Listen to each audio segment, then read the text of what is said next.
Hello everybody, welcome back to my channel. A little bit of a different video today. I am going to be going through the week's worth of charts.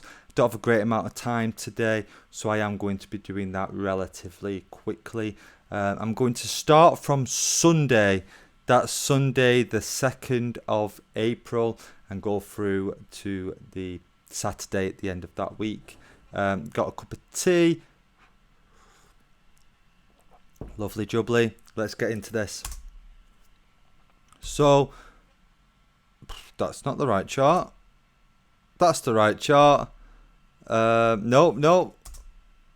Oh, what is going on? Stop, please just work. Sorry about this, guys. Here we go. So just to go through the chart quickly, I'm going to start off at Aries, which is, where's my hand? Towards the top, it's the ram, the red sort of horns for the ram, the goat, the Aries in the heavens. And we've got a cluster of planets starting from the moon on the right, Chiron just underneath it, Jupiter, and then Mercury. The sun is going to make its way closer and closer to Jupiter, and Aries is the start of the zodiac where changes occur. Jupiter is money, it's the king, it's the chosen son. We could see it also as like the banking industry, and for this point I am actually going to see it that way.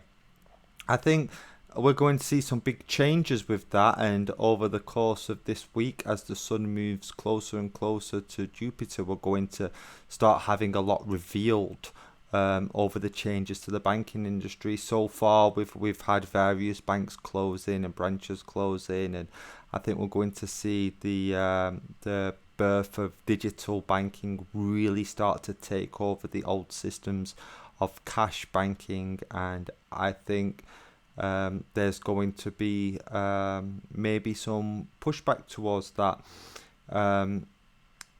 As we move over to Taurus, we can see that there's the North Node, and then there's Uranus, and then there's Venus. And this is quite interesting because Venus rules Taurus. Taurus is sort of Venus's sign in many ways. So Venus is very prevalent. And with it being so close to Uranus, I would put out an air of caution here. Especially in shopping centres, I would advise you to avoid those during this time, as it can lead into compulsive buying, especially for things that you may think you need for the home, but then only to find out that you didn't. The risk here is, whilst we can be very clear on our desires, we can also start to look outwardly and see the external desires as our own. This is where we get into the realms of envy, which can control how we do buy products. And I'm sure the shopping industry is using this energy right now. So try to avoid shopping too much, especially compulsive shopping. If there's anything that you see that you want to buy, don't buy it in that moment. To sit on it for a day or two and then see if it's still something that you want or need. As we move further along, we've got Mars in Cancer. Now, we obviously there's a lot going on with war at the minute, which is what Mars rules. In fact, if you flip the M over, then it reads war. It is the warmonger of the heavens.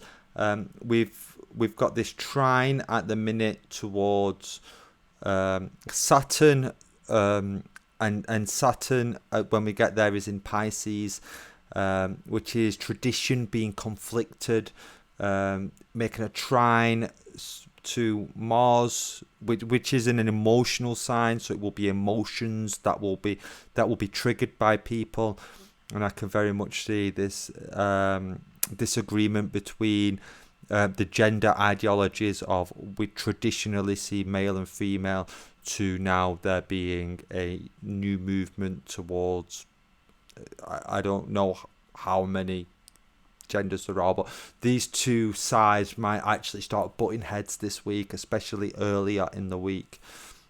Moving further down, we've got the moon which is sextiling with Mars, who's in the moon sign. So it will be whatever is depicted from a war perspective will be very much pulled in your emotional heartstrings. They will use that. It will be that they will use children, and they will use things that make us really really emotionally invested into the idea of war. Moving along the wheel, we've got Pluto right towards the other side, in between Capricorn and Aquarius. Pluto rules the dark realm, the secrets, the things we keep behind closed curtains, can rule secret societies and things like that. And we can see that there's a blockage between Mercury, which is communication.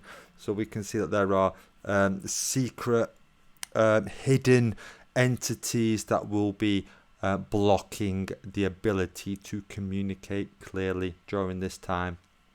And then we've got Saturn in Pisces, and Pisces is those two fish that are always trying to fight against each other. And right now I'm putting that into the outer world, and it's feeding back to me that it is this ideology of these genders. And I do think earlier in the week something really is going to kick off in regards to that. Oh, why is it doing this? Just play nicely for me. Let me bring this is now Monday's chart. The main movements we see is with the moon, so we're going to follow the moon around this wheel and see how things develop.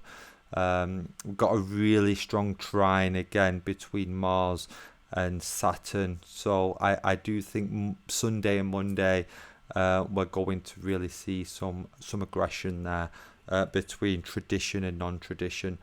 As the moon has moved into Virgo, heavily into Virgo, it's now time to take notes of our emotional state, almost take an audit of it, see why are we emotionally invested in certain things and perhaps not others.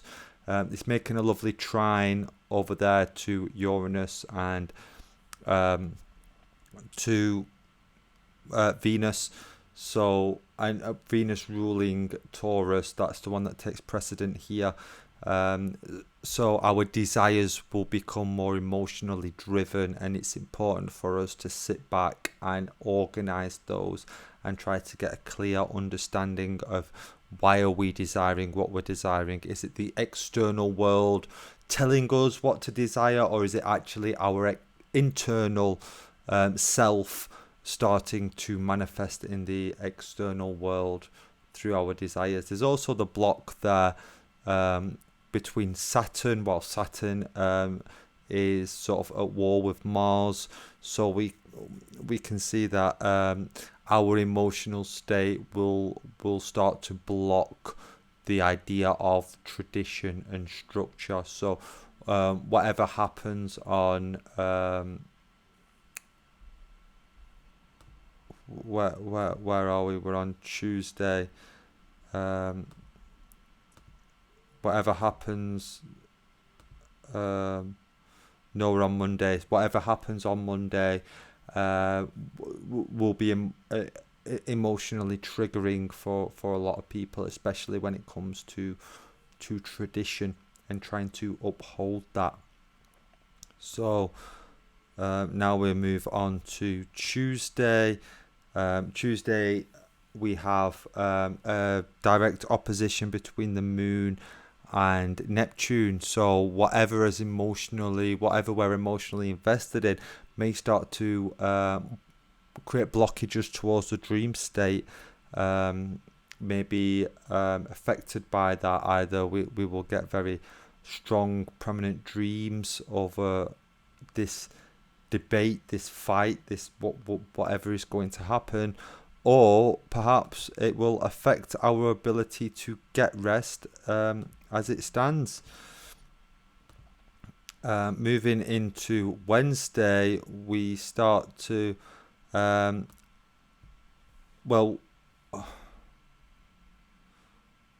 we on Wednesday?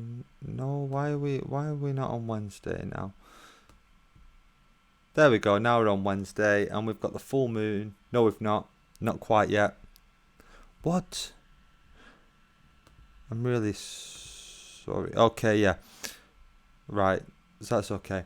So on Wednesday, we've got a really strong trine now, very much between the moon and Venus. So our desires really are being pulled by our emotions. It's really important that by Wednesday we start to take a breath and really start to understand our emotional state. And we're starting to get a little bit of a triangle between Mars, Mercury and Saturn. So maybe by Wednesday we're starting to ease out on the fighting and come into a place where we can actually communicate what it is that needs to be said. However, we've got big blockage towards Pluto.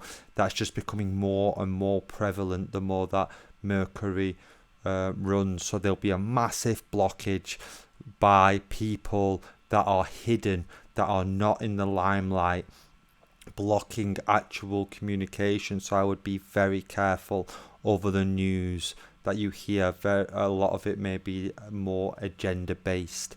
There may be more sinister cogs being turned.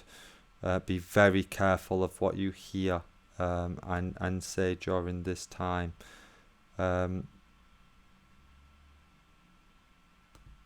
So moving on to Thursday now, and we've got the full moon as the moon goes into Libra. So this is quite an opportunity.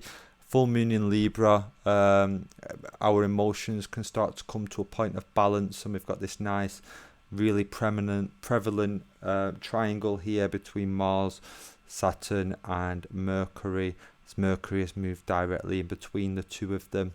So this is a really great time for us to be able to communicate.